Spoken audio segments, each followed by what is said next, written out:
Il revient tout juste du Gasherbrum. Il a fait 2 sommets en 6 jours, Gasherbrum 1 et 2, les deux, et j'ai eu l'honneur de le rencontrer au camp 1. Ce gars-là va se tuer. Chaque alpiniste sur le K2 a entendu le message radio du camp de base cette nuit-là, le 5 février 2021. Un homme de 42 ans se tient sur une paroi de glace raide et verticale connue sous le nom de la pyramide noire, à 21 000 pieds d'altitude. Il n'est pas attaché et regarde en bas vers une chute vertigineuse dans l'abîme du Karakoram.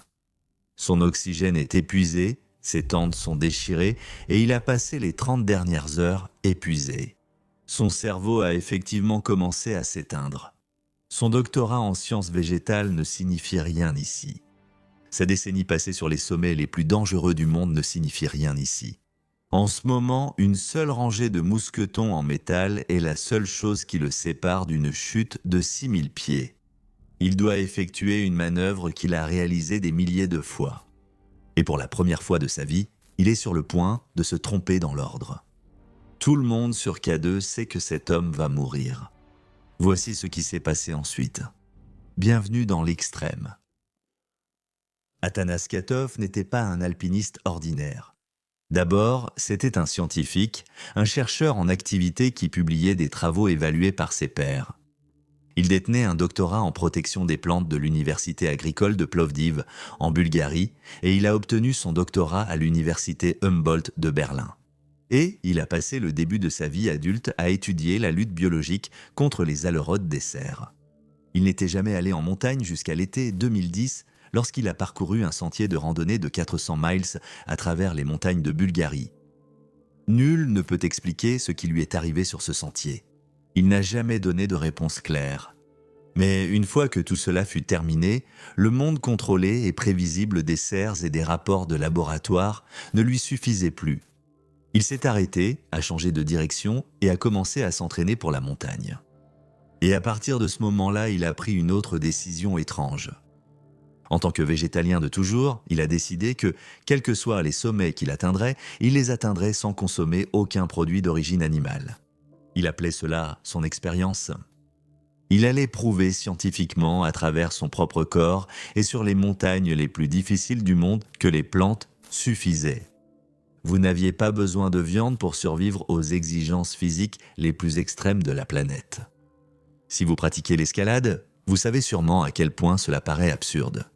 La logique nutritionnelle de l'alpinisme en haute altitude reposait sur les protéines animales depuis des décennies. À des altitudes extrêmes, votre corps brûle des calories plus vite qu'il ne peut en remplacer et les plantes n'apportent tout simplement pas assez de carburant pour suivre le rythme. C'est du moins ce que croyaient les gens.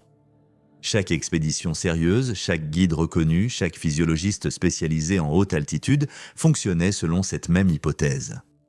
Les alpinistes consomment viande séchée congelée, beurre, graisse animale, tout ce qui fournit de la chaleur et maintient les muscles actifs. Tout sauf des plantes. Atanas ne discutait pas avec eux, il grimpait simplement. Sa toute première montagne a été le Kilimandjaro en Tanzanie en 2013 puis l'Elbrus en Russie. Son premier sommet himalayen a été l'Everest lui-même en 2014 par le versant nord. Il l'a fait sans oxygène d'appoint au sommet, devenant ainsi le premier végétalien connu à se tenir sur le point le plus élevé de la Terre. Il s'est tenu au sommet et est redescendu.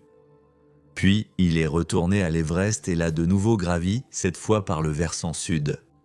Puis le mont Manaslu, l'Annapurna, le Makalu qu'il a gravi en 94 heures avec une seule nuit au camp de base, battant un record national de vitesse. En 2017, Atanas est devenu le premier végétalien au monde à réussir le défi des 7 sommets.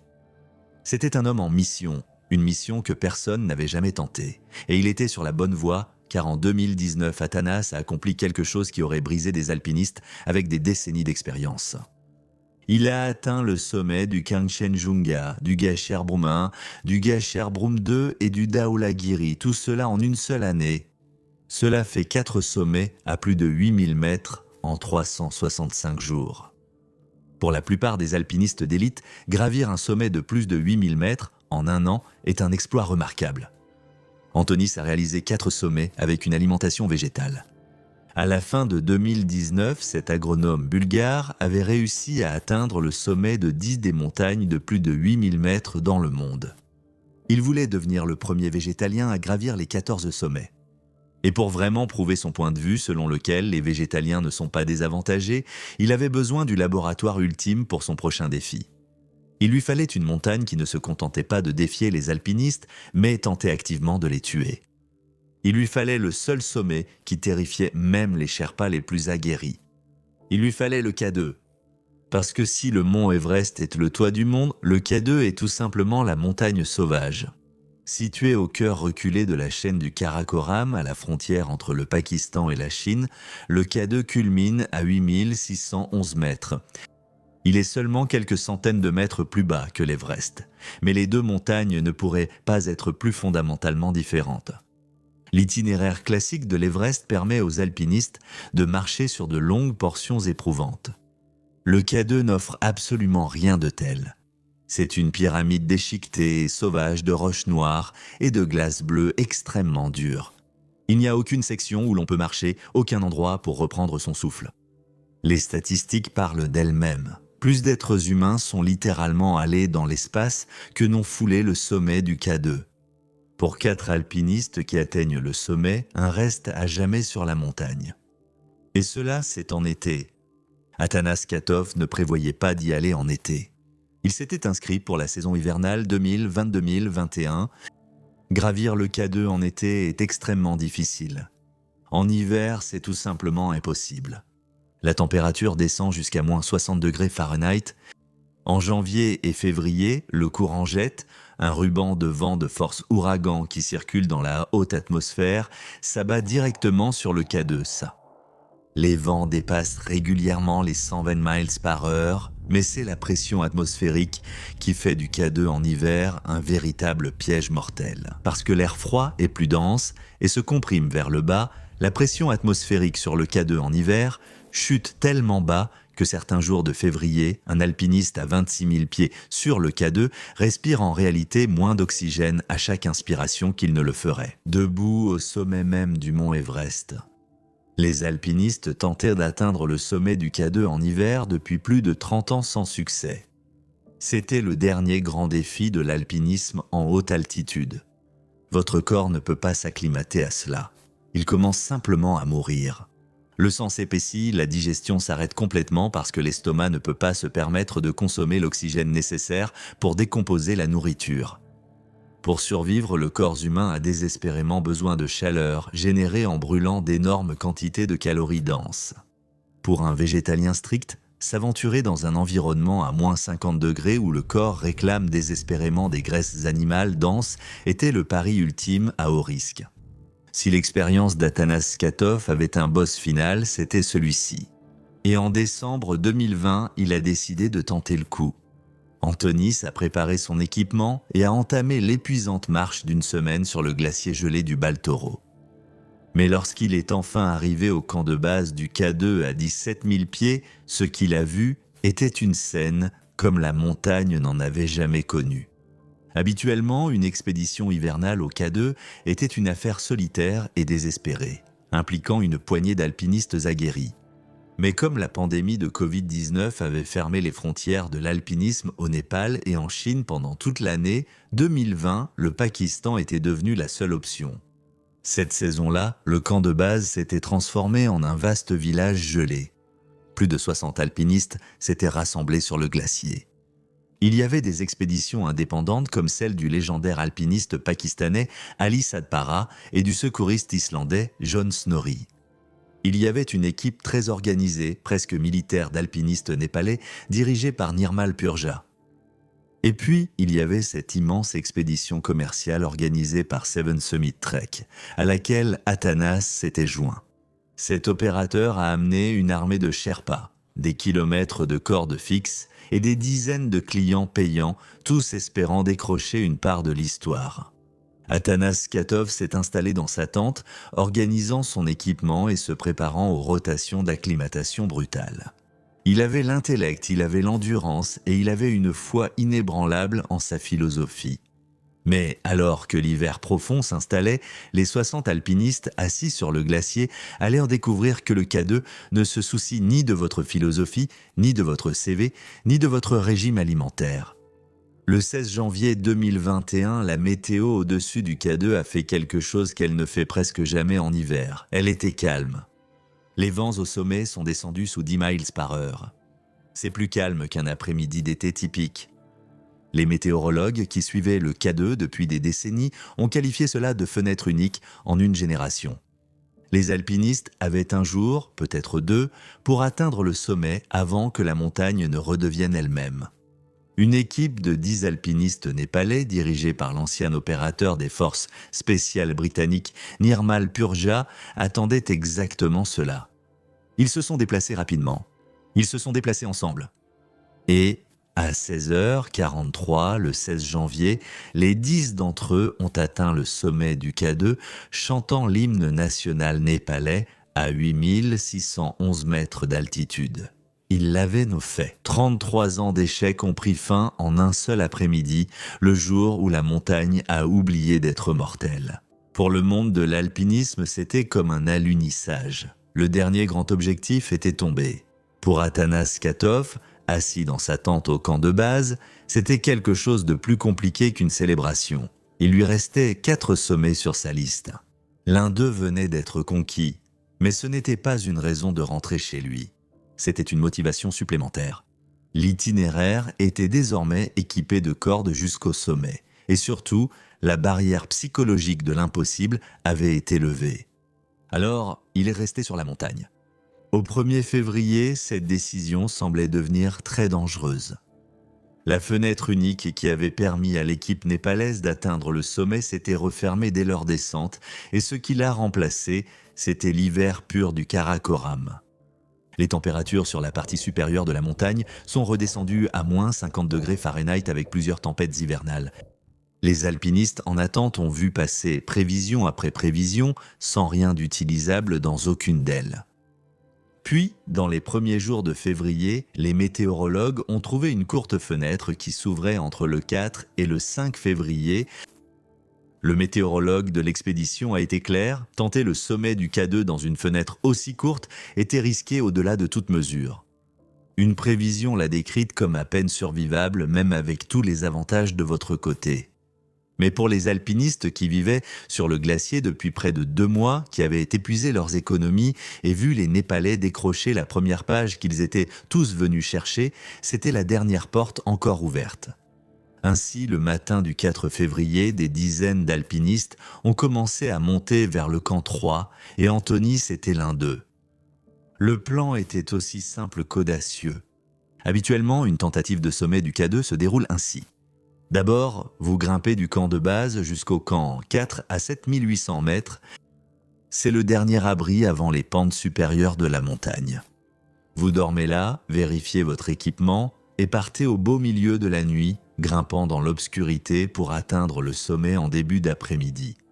Ensuite, vous redescendez rapidement ici en sécurité avant que le mauvais temps ne s'installe. C'est la méthode établie. C'est comme ça que le K2 est gravi. Mais pour ce sommet, Atanas et le reste du groupe Seven Summit Trek ne partirent pas du camp 4. À cause du mauvais temps, il n'y en avait pas. Aucune tente n'était installée là-bas. Le plan était donc de partir directement du camp 3 à la place, ajoutant 500 mètres de dénivelé à une ascension déjà éprouvante vers le sommet. À 7300 mètres d'altitude, chaque trentaine de mètres d'ascension peut demander 1 heure d'effort pénible. Ils ajoutaient volontairement une éternité au jour le plus difficile de leur vie. La fenêtre météo était trop courte. Il n'y avait pas le temps d'établir le camp 4. C'était le camp 3 ou rien. Mais ce qui les attendait au camp 3, cependant, faisait paraître l'absence du camp 4 comme le moindre de leurs problèmes. Plus de 25 alpinistes sont arrivés à quelques heures d'intervalle. Les tentes qui avaient été déposées à l'avance sur la montagne des semaines plus tôt avaient été déchirées et emportées par le vent. Il y avait un abri pour environ la moitié des personnes qui sont arrivées. 6 hommes se sont retrouvés dans une tente prévue pour 2.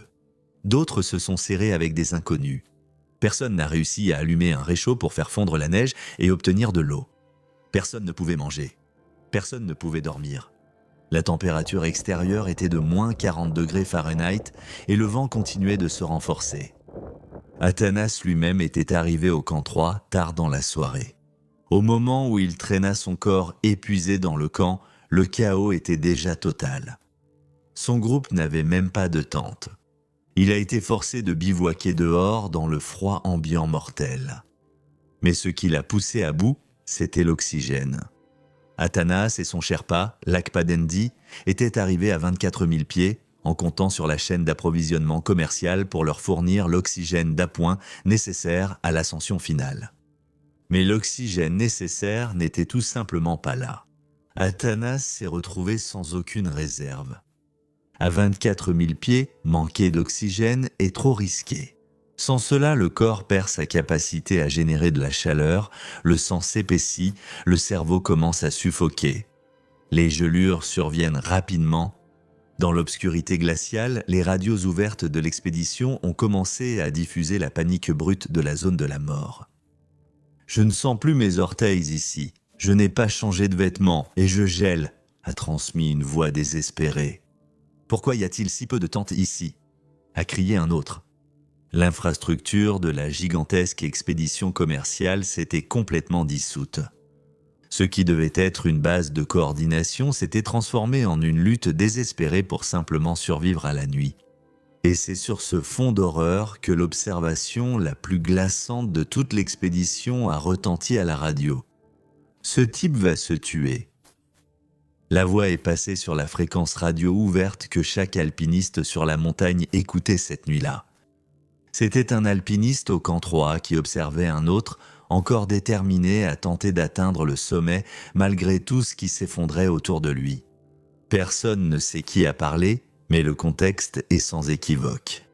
Maintenant, Athanas était un homme intelligent. À un moment donné, pendant cette nuit brutale, il a évalué sa situation et a fait le calcul. Un alpiniste fatigué sur le K2 est un danger ambulant. Un alpiniste vegan fatigué sans oxygène n'allait certainement pas avoir une fin heureuse. Alors, il a honnêtement décidé de ne pas tenter l'ascension finale. Il descendrait le matin. Il a survécu à la nuit entassé dans une tente à moins 40 degrés Fahrenheit, à peine hydraté, à peine reposé. Mais la montagne n'en avait pas fini avec lui. Survivre à la nuit au camp 3 signifiait seulement qu'il devait maintenant survivre à la descente. Sur le K2, la descente est historiquement l'endroit où la montagne prélève son tribut. En montant, tu es porté par l'adrénaline et l'ambition. En descendant, tu es à bout de force. Le glycogène est épuisé. Les muscles sont affamés. Les décisions qui étaient au clair à la montée deviennent floues à la descente et la gravité, contre laquelle tu t'es battu pendant des jours, devient un ennemi implacable. C'était le matin du 5 février, vers 10 heures. Athanas Katov et Lakpa Dendi ont entamé leur retraite depuis la zone de la mort. Pour descendre du camp 3, ils devaient traverser la pyramide noire. C'est cette section tristement célèbre, presque verticale, de glace et de roches extrêmement dures, à environ 6400 mètres d'altitude. Cette partie de la montagne est équipée de cordes fixes, mais toutes les cordes ne se valent pas. Au fil des années, des dizaines d'expéditions ont laissé leurs cordes derrière elles. Certaines, toutes neuves, avaient été installées par l'équipe népalaise quelques semaines plus tôt. D'autres étaient anciennes, des restes pourrissants qui se briseraient sous votre poids sans prévenir. Choisir la mauvaise, c'est comme attraper un câble effiloché sur une paroi rocheuse. Vous découvrez en descendant que c'était la mauvaise corde. Pour descendre ces cordes en toute sécurité, un grimpeur utilise 2 systèmes en même temps. Le premier est un dispositif de descente à friction. Pensez-y comme à un frein à main. Cet appareil se fixe sur la corde et contrôle la vitesse à laquelle vous descendez. Le deuxième est une longe de sécurité, une courte sangle attachée de votre harnais directement à la corde. C'est votre ceinture de sécurité. Si le frein à main lâche, la ceinture de sécurité vous retient. Ensemble, ce sont les seules choses qui vous séparent de la montagne en contrebas. Mais voilà le problème. Les cordes ne forment pas une ligne continue. Elles sont fixées à la paroi de la montagne tous les quelques dizaines de pieds. À chacun de ces points d'ancrage, tu dois faire un changement, te détacher de la corde du dessus et te rattacher à celle du dessous. Frein à main d'abord, puis ceinture de sécurité. Et il y a une règle qui ne doit jamais être enfreinte. Rebouclez la ceinture de sécurité sur la corde inférieure avant de lâcher quoi que ce soit au-dessus. Parce que pendant quelques secondes, lors de cet échange, si vous vous trompez dans l'ordre, vous ne tenez à rien. Atanas Skatov le savait très bien. Il avait fait cet échange des centaines de fois sur l'Annapurna et le Cho-Oyu. Il connaissait ses cordes comme un chirurgien connaît son scalpel. Vers 10h30 du matin, lui et Lokpa ont commencé leur descente. Juste en dessous du camp 3, le Sherpa Lokpa, l'AGE s'est arrêté sur les cordes, a sorti son appareil photo pour documenter la descente, capturant des images en haute définition de son client. Dans cette vidéo, Atanas Skatov avait l'air physiquement solide. Il était maître de la situation. Il avait correctement fixé son descendeur ATC à la corde fixe et se préparait activement à descendre en rappel le long des cordes sur la pente raide. Il n'y avait aucun signe extérieur de panique, de trébuchement ou d'effondrement imminent. Cherchant à capturer l'environnement, Lokpa a détourné sa caméra d'Atanas pour filmer le paysage vaste et magnifique de la chaîne du Karakoram qui s'étendait sous leurs yeux. Lorsque Lokpa a ramené la caméra quelques secondes plus tard, Atanas Skatov avait disparu. Un instant, Atanas était là. L'instant d'après, il n'était plus là. Petite parenthèse, chaque mois, il y a une histoire qui n'est jamais publiée sur YouTube. C'est là si tu la veux. Lien Patreon ci-dessous. Maintenant, où en étions-nous ? En dessous d'eux, sur la pyramide noire, un réalisateur canadien nommé Elia Saikali faisait sa propre descente prudente aux côtés de son guide Sherpa, Pasang Phurba Sherpa. Elia n'était pas un simple observateur, c'était un réalisateur de documentaires en haute altitude, primé, qui avait passé des années à filmer des alpinistes sur les montagnes les plus dangereuses du monde. Il était venu au K 2 spécifiquement pour filmer l'expédition hivernale de la légende pakistanaise Ali Satpara et de l'alpiniste islandais John Snorri. La nuit précédente, sa propre tentative d'atteindre le sommet avait été brutalement interrompue lorsque les 6 bouteilles d'oxygène qu'il avait payées et prépositionnées au camp 3 étaient introuvables. Sans elles, monter plus haut était une sentence de mort. Alors, lui et Pasang étaient redescendus légèrement sur la montagne, avaient monté leur tente et avaient passé la nuit brutale à écouter le chaos sur la fréquence radio ouverte au-dessus d'eux. Maintenant, ils descendaient, avançant avec une extrême prudence, s'attachant à plusieurs cordes à la fois, car l'enchevêtrement de vieilles et de nouvelles cordes sur la pyramide noire rendait le fait de faire confiance à une seule corde très risqué. En pleine descente, un bruit rompit le silence au-dessus d'eux. Pas d'avertissement, pas de bruit, pas de cri, juste un corps dans une combinaison en duvet rouge vif qui passa au-dessus de sa tête. Le corps a frôlé le crâne de Pasang Kaji de quelques centimètres.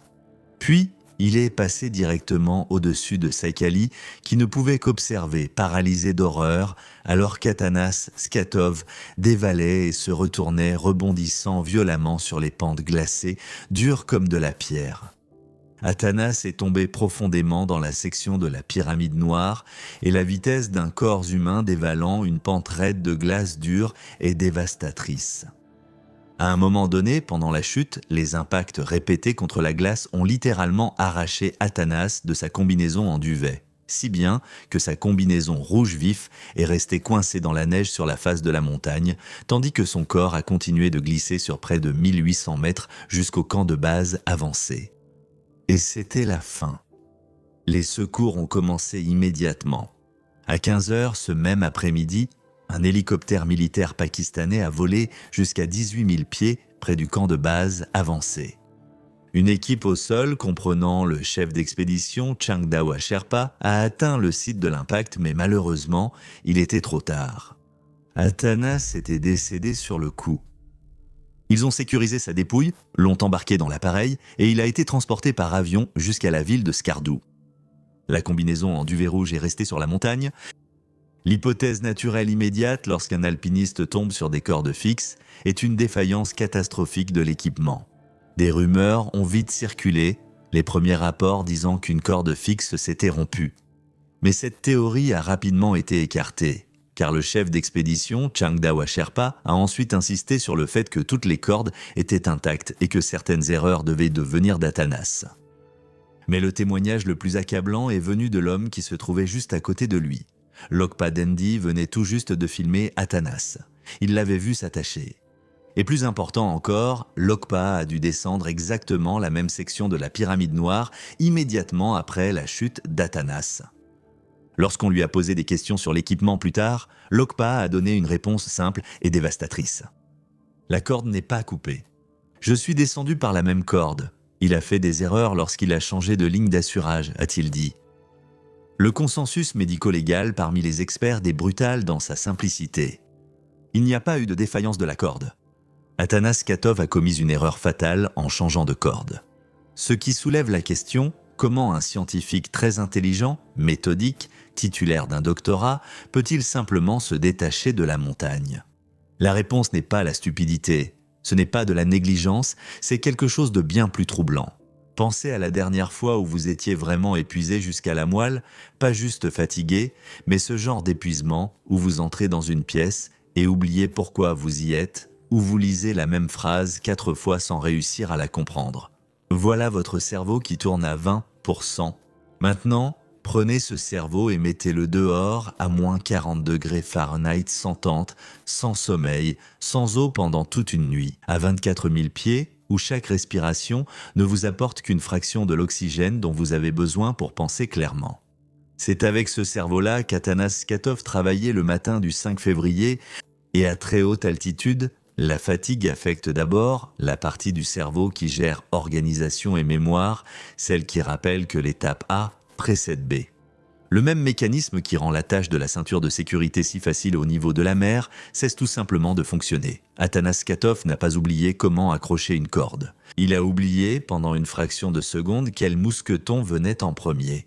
Sur une route plate, cela ne vous coûte rien. Sur la pyramide noire du K2 en février, après la nuit à laquelle il venait de survivre, cela lui a tout coûté. Le Premier ministre bulgare Boyko Borisov s'est adressé à la nation lorsque la nouvelle est tombée. La montagne a pris un autre de nos grands alpinistes. Atanas Skatov était un homme courageux, un homme porté par une cause. Il avait un fils de 12 ans nommé Vassil chez lui en Bulgarie et il lui restait 4 sommets sur une liste qu'il avait passé une décennie à établir mais qu'il ne verrait plus jamais. Atanas a décroché sa ligne de sécurité pendant une fraction de seconde, commettant une seule erreur de routine qui lui a coûté la vie. C'est tout ce qu'il a fallu à un homme déjà au sommet de 10 des plus hautes montagnes du monde. Mais si vous pensez que mourir en descendant après avoir pris la bonne décision est la pire manière dont cette montagne emporte des gens, attendez de voir ce qu'elle réserve à ceux qui n'ont jamais pu choisir. Cette prochaine vidéo va vous choquer.